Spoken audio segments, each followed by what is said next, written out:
grossing movie of all time when adjusted for inflation, and won 10 Oscars, including the first ever for an African-American performer, supporting actress Hattie McDaniel. The 1939 movie, adapted from Margaret Mitchell's best-selling novel set during the Civil War, also contains numerous problematic elements that haven't aged well, from stereotyped depictions of African Americans to the debate over whether the staircase scene between Red and Scarlet, which concludes off-screen, was a case of marital rape. Gone with the Wind is the latest movie to face renewed concerns about its exposure in the 21st century, as studios mine their libraries to stock the shelves of new streaming services. The controversy over that erupted again this week, as HBO Max, the new service from CNN parent Warner Media, announced that it was temporarily pulling the movie from its rotation. The film will return, a spokesperson said, with a discussion of its historical context and denunciation of its racially charged aspects. The movie itself won't be altered. The announcement followed a Los Angeles Times ep by filmmaker John Ridley, who noted that the film glorifies the antebellum South and perpetuates some of the most painful stereotypes of people of color. Disney has already publicly wrestled with these issues in launching its streaming service, Disney, opting not to include the 1946 film Song of the South, another title that romanticized the Old South. Disney Plus has made other movies available, such as Dumbo, with a disclaimer that reads, "This program is presented as originally created. It may contain outdated cultural depictions." Seeking to contextualize old films is not a new issue for Warner Media. The company's stable of cable networks includes Turner Classic Movies, which presents such films with hosts who introduce and discuss them.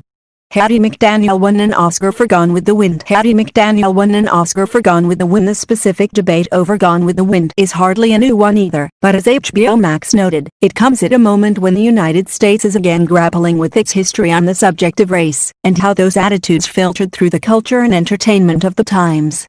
Notably, the new Netflix series Hollywood zeroes in on the topic, with McDaniel, who was segregated from her white co-stars at the Academy Awards, featured as a minor character within the fictionalized retelling.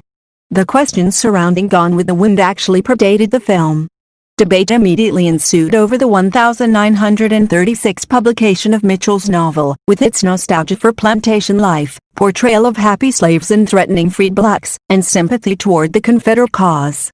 As the Washington Post's Alyssa Rosenberg noted, even McDaniel's award-winning performance couldn't wholly transcend the trip of a loyal slave who rejects freedom and prefers to serve her former owners.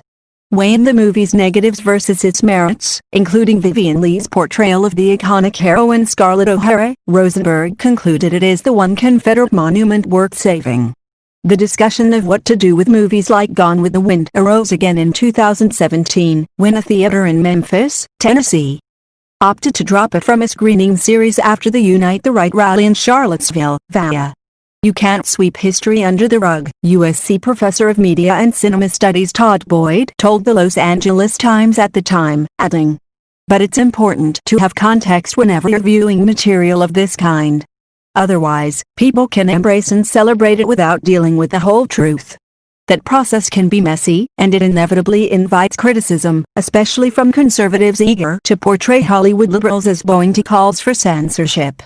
Accused of insensitivity in the past, it's possible to engage in what can look like overreactions in the present.